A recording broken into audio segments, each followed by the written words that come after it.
نبی کریم صلی اللہ علیہ وآلہ وسلم نے ارشاد فرمایا ارسلت الی الخلق کافہ، فرمایا کہ اللہ تعالیٰ نے مجھے کسی ایک بستی کی طرف نبی بنا کر نہیں بھیجا، کسی ایک بستی کی طرف یا کسی ایک ملک کی طرف مجھے اللہ تعالیٰ نے کسی ایک علاقے کی طرف نبی بنا کر نہیں بھیجا،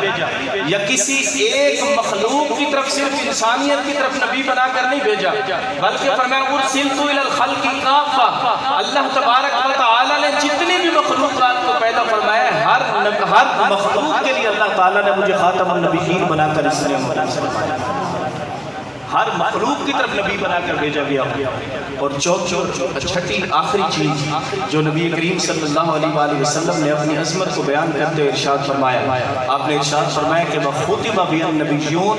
اللہ تبارک و تعالی نے مجھے تمام انبیاء میں سب سے آخر میں مبعوث فرما کر تمام انبیاء سے زیادہ مقام اور مرتبہ عطا فرمایا، مجھے خاتم النبیین بنا کر بھیجا ہے،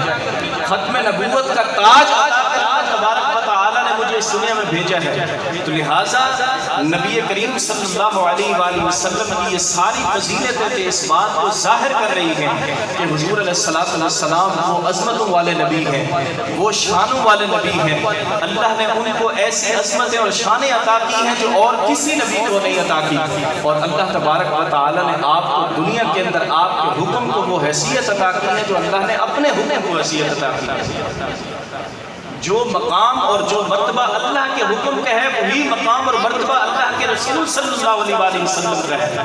تو لہذا یہ ہم سب کی خوش نصیبی ہے کہ اللہ تعالیٰ نے اتنی عظمتوں والے اور شانوں والے نبی کی امت میں ہم سب کو پیدا فرمایا ہے۔ اللہ تعالیٰ کی بارگاہ میں دعا ہے کہ خالق لم یزل ہمیں نبی کریم صلی اللہ علیہ وآلہ وسلم سے سچی محبت رکھنے کی توفیق نصیب فرمائے، اور حضور علیہ السلام کی محبت میں زندگی بسر کرنے کی توفیق نصیب فرمائے۔ آمین بجاہ نبی امین وصلی اللہ تعالی علیہ وسلم۔